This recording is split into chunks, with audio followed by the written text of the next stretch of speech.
Yo, what is going on, guys? It is Kasim here, and welcome to Kasim's Court, a show, podcast, or channel where essentially I talk all things NBA, but not necessarily limited to. I want to talk about the NFL, college, sports, pop culture, and anything that is relevant. If you're one of the 350 inactive subscribers that's been here since I've been making 2K videos, welcome back. And if you're new, welcome. I hope you stay along for the ride. Everyone is welcome, even if you're a Heat fan. And I feel for you Heat fans. It's not always easy seeing your star player depart from your favorite team. And as a closeted Portland Trailblazers fan, it was tough seeing Damian Lillard leave 2 years ago for the Bucks. And this Jimmy Butler Miami Heat situation is something completely different that I haven't seen in the NBA before, and that's what we're going to get into in this video. The last few years, the Heat have been known as the definition of an underdog team, good enough to make a deep run into the playoffs, but not good enough to secure an actual spot, as they've been hovering around the play-in. Despite making 3 conference finals appearances and 2 NBA finals appearances in the last 4 years, the team has really struggled to make it over that hump and win a championship. And I think Jimmy Butler has realized that. By now, everyone is up to speed with Jimmy Butler and his situation in Miami. But the string of events that led up to this exact moment that we're at right now is why I think this is one of the most outlandish departures from a superstar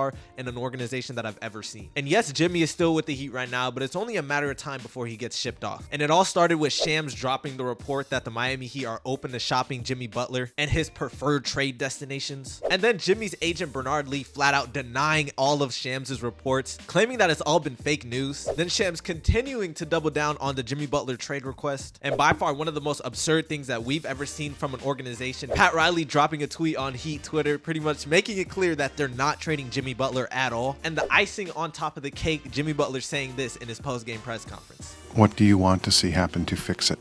What do I want to see happen? I want to see me get my joy back from playing basketball.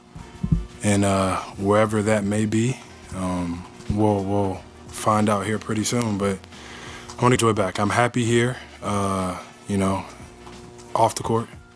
But I want to be back to somewhat dominant. I want to hoop, and I want to help this team win. Right now, I'm not doing that. Can you get your joy back here on the court? Probably not.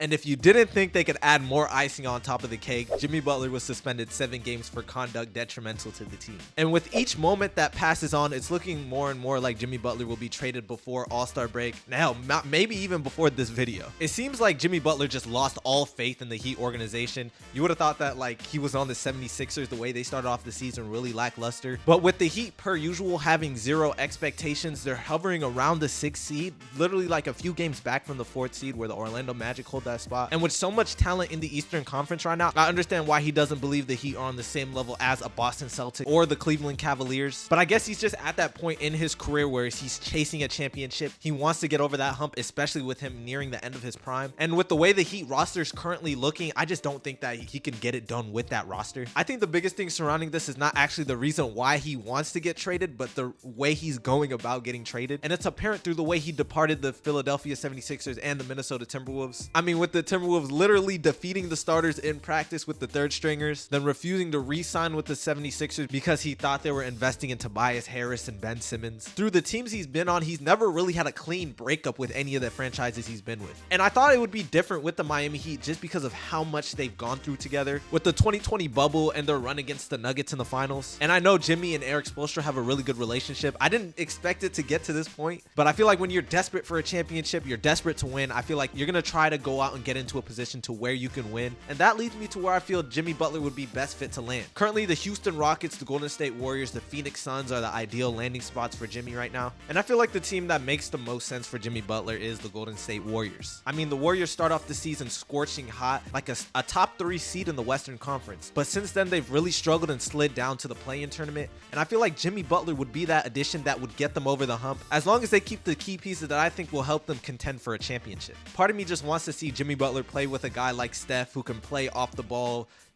the greatest shooter of all time. But I genuinely think that Jimmy Butler is the piece that the Warriors need to contend for a championship. And maybe it's just me not realizing that it's a new era in the NBA. If you were to tell me that the Rockets and the Grizzlies would be the 2nd and 3rd seed in the Western Conference in January, I would have told you were crazy. And maybe it's a young man's league and this Jimmy Butler trade won't even impact the landscape of the NBA at all. But that's my take. Thank you guys for watching this video. Really appreciate it. I know it's pretty short. Just wanted to speak my mind on the Jimmy Butler situation. But more videos to come soon. I really appreciate it. This is Kasim's Court, and until next time, I'll see you guys later.